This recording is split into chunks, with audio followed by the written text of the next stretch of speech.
अभी मैं एक बिज़नेस रन कर रहा हूँ विद माय पार्टनर। जो है हमारा एक प्रोडक्ट है, अमेज़न पे हम सेल करते हैं। तो हमें कुछ दिक्कतें आ रही हैं, कोई भी जैसे जो ई कॉमर्स प्लेटफ़ॉर्म है, कोई भी कोई नया बिज़नेस स्टार्ट करता है, तो मैंने जैसे मेरे क्लाइंट्स भी हैं जो अमेज़न पे स्टार्ट करते हैं, लेकिन वो बैक कर जाते हैं बिज़नेस से, बस सिर्फ़ एक रीज़न की वजह से कि वो अपने प्रोडक्ट में क्रिएटिविटी ले आते हैं, लेकिन उनके जो रिटर्न आते हैं अमेज़न पे, वो कभी उनसे डील नहीं कर पाते। कि हमारे 10 प्रोडक्ट गए, 3 वापस आ गए, तो वो नेट ऑफ हो जाता है। तो जो भी बिज़नेसमैन है, वो सोचते हैं यार मेरे तो रिटर्न ही आना है। अगर 30% रेशो भी रहता है रिटर्न्स का, तो वो बैक एंड कर जाते हैं। तो अभी भी हमें ये दिक्कत आ रही है, बट हम चाह रहे हैं कि हम बैक ना करें, कि इसका कोई ना कोई तो सोल्यूशन होगा। क्या प्रोडक्ट है आपका? Photo frame. फोटो फ्रेम आप सेल करते हो और उसमें 30% रिटर्न आते हैं। अभी तो हमने रेशो कम कर दिया, हम 10% पे आ गए हैं। पहले हमारा तो 30 था, अब 10% पे आ गए हैं। लेकिन अभी भी हमें उस रेशो को कम करना है, और अभी हम थोड़ा लो प्राइस पर भी सेल कर रहे हैं। फिर हम धीरे धीरे इंक्रीज़ करेंगे, क्योंकि अभी हमें मार्केट ग्रैब करनी है। तो अभी हमें जो रिटर्न्स है वो 10% ही है हमारा।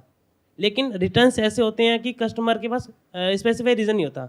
हमारे प्रोडक्ट में कोई कमी नहीं है, हमारे प्रोडक्ट रिटर्न कैसे आते हैं बिल्कुल पैक्ड, कि कस्टमर ने खोला नहीं वापस कर दिया।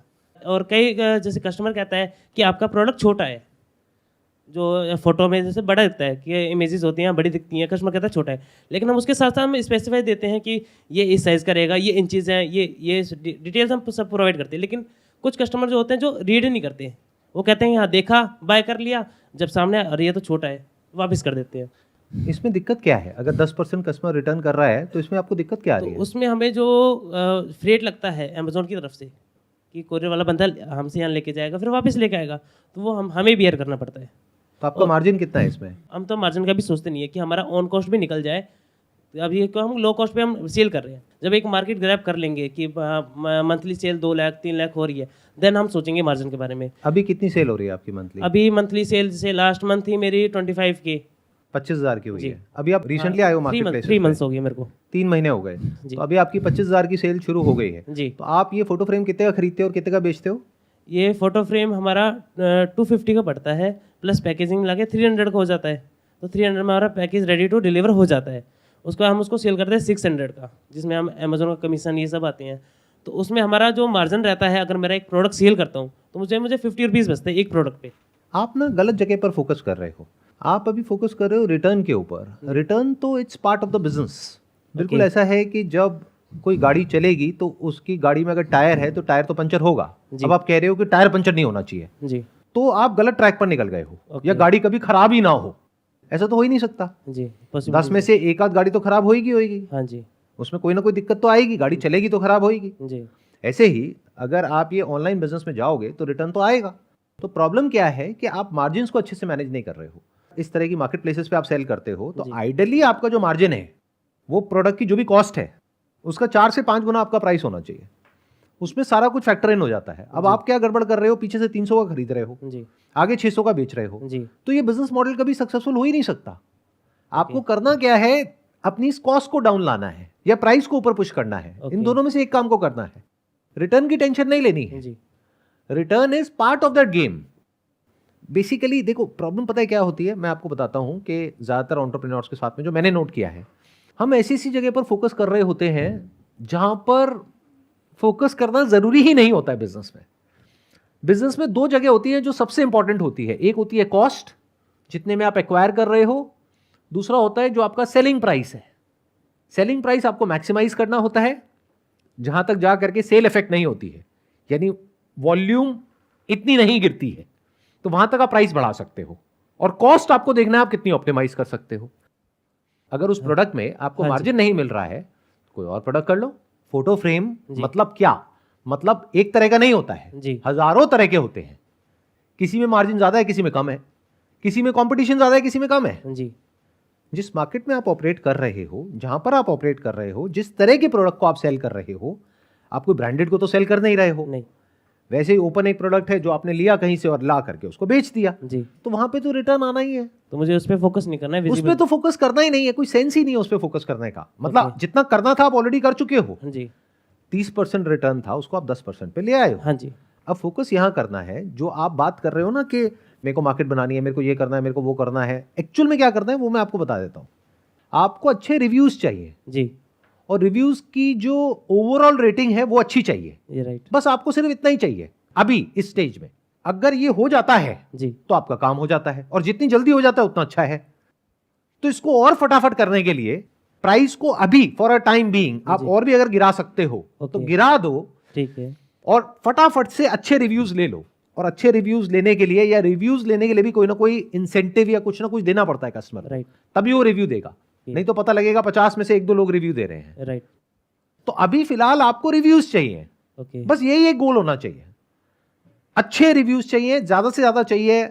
रिटर्न हो जाए कोई बात नहीं, बट जिसने रिटर्न किया वो नेगेटिव रिव्यू ना कर दे। Yeah right sir, that is important. That is good. Return is not important, जी, रिव्यू इज इंपॉर्टेंट। और रिव्यू कितनी जल्दी ले सकते हो दैट इज इंपॉर्टेंट। देखो, Okay, ध्यान से सुनो, ध्यान से समझो। आई एम नॉट श्योर ये बात आप लोग समझ पाओगे या नहीं समझ पाओगे।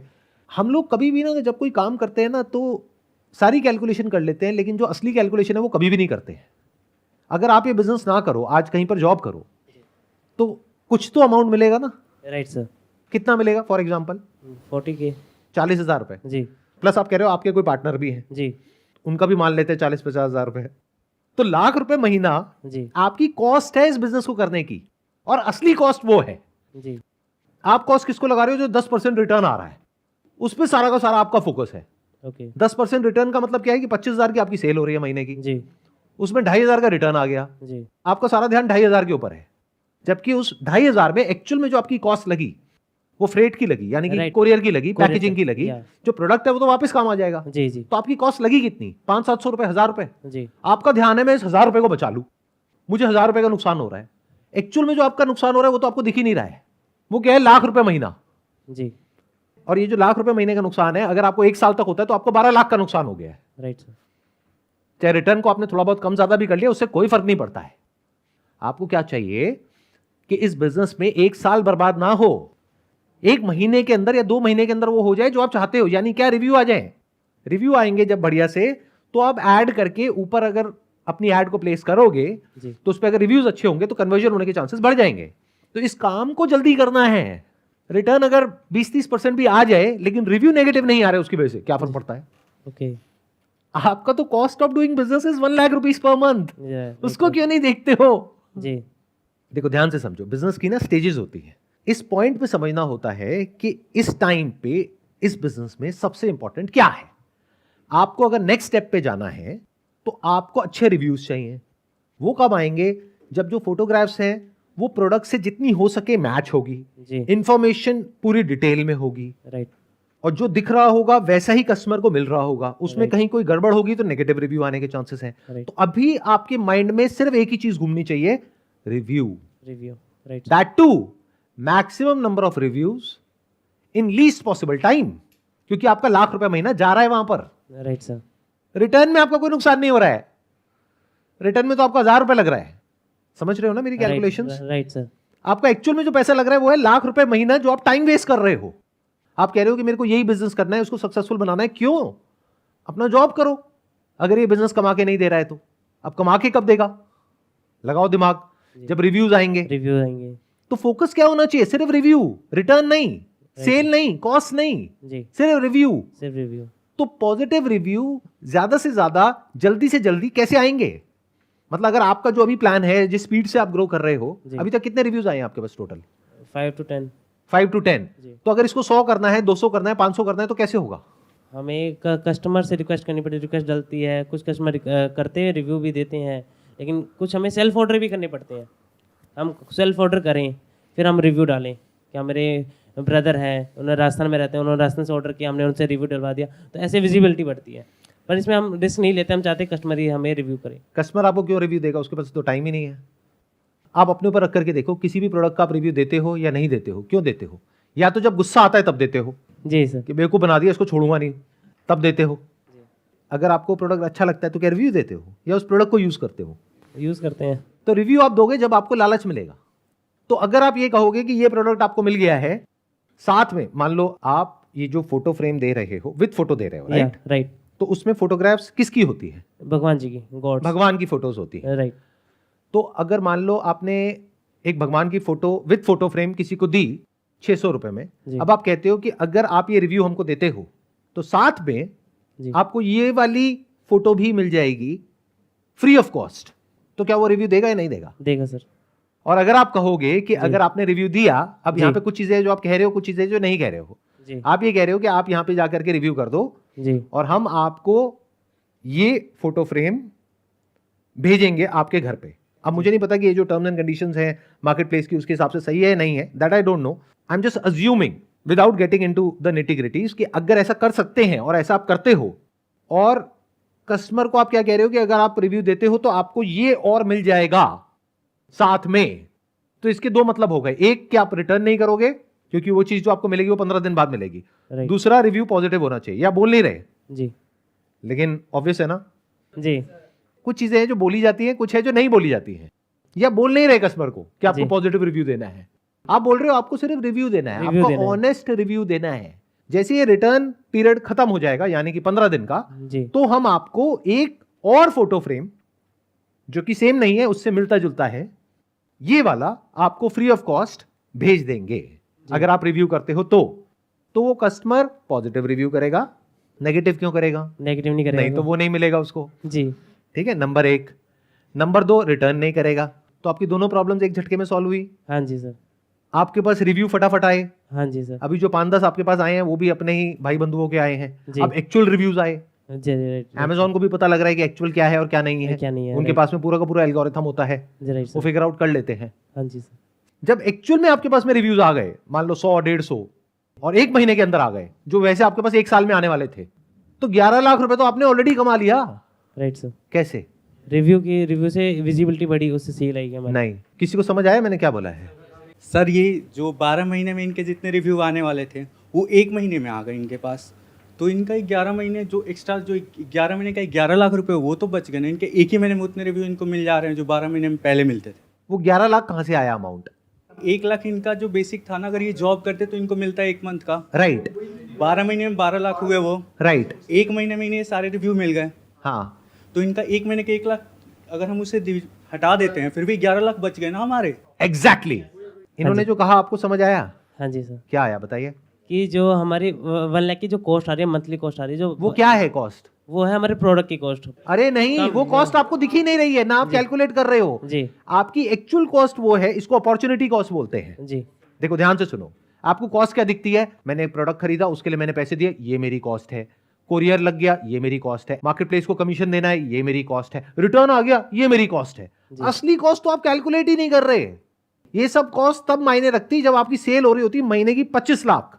आज आपकी सेल हो रही है महीने की 25,000। जी और वैसे अगर आप जॉब करते हो आपको मिलेगा 40-50 हजार रुपए और आपके पार्टनर को मिलेगा 40-50 हजार रुपए, तो लाख रुपए महीना आपकी वो कॉस्ट है जो आपको नजर नहीं आ रही है, जो पैसा आ सकता है लेकिन नहीं आ रहा है। तो आपकी actual cost of doing business, जिसको अपॉर्चुनिटी कॉस्ट बोलते हैं, वो है लाख रुपए महीना, यानी साल की 12 लाख। राइट तो वो काम आपका जो 12 महीने में होने वाला था, जी जो आप कह रहे थे ना कि मेरा बिजनेस एस्टैब्लिश हो जाए। जी एस्टैब्लिश को पहले तो डिफाइन करो, एस्टैब्लिश का मतलब क्या? मार्केट प्लेस पे कभी भी बिजनेस एस्टैब्लिश नहीं होता है। इस बात को मेरी गांठ बांध लो अच्छे तरीके से। ओके आज आप बहुत मेहनत करके ऊपर आए हो, जी कल 1 मिनट में नीचे भी आ सकते हो, राइट सर। तो कभी भी एस्टैब्लिश नहीं होता है। एस्टैब्लिश का मतलब सिर्फ एक होता है कि आपका जो प्रोडक्ट है उस पर अच्छे रिव्यूज हैं, राइट तो उसके बेस पे आप एड रन करके मार्जिन बढ़ा के फ्यूचर में पैसा कमा सकते हो। जी सर। क्योंकि इस बिजनेस को मैं बहुत अच्छे से समझता हूं, मेरे लिंक में कुछ लोग हैं जो ये कर रहे हैं, तो मैं समझता हूं कि यहां पे क्या होता है। यहां पे क्या होता है, आज आप एकदम से पैसा आता है आपके पास में, आप उछलने लग जाते हो क्योंकि एल्गोरिथम एक तरीके से काम कर रहा है उनका। जी अगले महीने एल्गोरिथम एकदम से चेंज हुआ, आपका जो प्रोडक्ट पहले पेज पे आ रहा था वो आ रहा है 10वें पेज पे। अब पहले पेज पे आने में आपने 1 साल लगाया, जी 10वें पेज पे जाने में 10 मिनट लगे। अब आप बैठ करके रो रहे हो कि मैं लुट गया, मैं बर्बाद हो गया, क्योंकि जो दिखता है वही बिकता है। Right sir. जब आप एक पर्टिकुलर लेवल पे आ जाते हो तो मार्केट प्लेसेस क्या कोशिश करते हैं, या तो आपसे एक्सक्लूसिव टाइप किया जाए कि वो प्रोडक्ट अब उनके एक ब्रांड के अंदर जाकर के बिकेगा, उसमें आपका मार्जिन कम हो जाएगा लेकिन वॉल्यूम बढ़ जाएगा, या फिर वो आपको पीछे पुश करेंगे ताकि आप ऐड चलाओ। असली कमाई उनकी एडवर्टाइजिंग में है। अगर आप इन कंपनीज की बैलेंस शीट को, P&L अकाउंट को स्टडी करोगे, जो करना चाहिए आइडियली, जो हम नहीं करते हैं, मतलब ये लिस्टेड कंपनीज हैं, तो इसकी बैलेंस शीट, P&L सब कुछ ओपन है पूरी दुनिया के सामने। तो उसको स्टडी करो, तो आपको समझ आएगा कि अगर इसकी इतनी रेवेन्यू आ रही है, मान लो $20 बिलियन की रेवेन्यू आ रही है, तो उसमें से कितनी $1 बिलियन एडवर्टाइजिंग से आ रही है और कितनी कमीशन से आ रही है, तो आपको समझ आएगा अच्छा असली कमाई इनकी एडवर्टाइजिंग है। तो जब आपको ये समझ आ रहा है तो आज नहीं तो कल आपको एडवर्टाइज करना ही पड़ेगा, तो उसको सबसे पहले सोच करके चलो। मतलब मान लो जो भी आपका सेलिंग प्राइस है उसका 15% या 20% तो एडवर्टाइजिंग में लगेगा ही। आप 1000 की ऐड करोगे तब जाके 5000 की सेल होगी, तो 20% तो आपका वहीं लग गया, और आप खेल ही रहे हो 30% के मार्जिन पे जी। तो ये प्लेटफॉर्म आपके लिए है ही नहीं, ये बिजनेस मॉडल आपके लिए है ही नहीं, क्योंकि आपको बिजनेस ही समझ नहीं आया। बट अगर इस 20% को आपने पहले ही निकाल दिया, बचा 80%, उसमें से आपने प्रोडक्ट कॉस्ट को निकाला, पैकेजिंग को निकाला, शिपमेंट को निकाला, रिटर्न को निकाला, सबको निकाल करके अगर नेट 30% के आसपास बच रहा है, तो ये बिजनेस मॉडल वायबल है लॉन्ग टर्म के पॉइंट ऑफ व्यू से, तब आप इसमें टिक सकते हो। तो अगर आप इन सब बातों को समझ पा रहे हो जो भी मैंने करी है, आई एम नॉट श्योर कितना समझ पा रहे हो कितना नहीं, बट जितना भी समझ पा रहे हो, अगर समझ पा रहे हो और अपने माइंड में बिल्कुल क्लियर करो कि अभी ये स्टेज 1 है, उसमें रिव्यू इंपॉर्टेंट है, स्टेज 2 में नहीं। स्टेज 2 में मार्जिन इंपॉर्टेंट है क्योंकि अब कमाने का टाइम आ गया है जी। स्टेज 2 में कमाओ जी। स्टेज 1 में पहले जो कमाने के लिए जरूरी है वो लेकर के आओ। क्लियर हो गया ना? Right sir. चलिए, wish you all the best. Thank you, let's get sir. Big round of applause.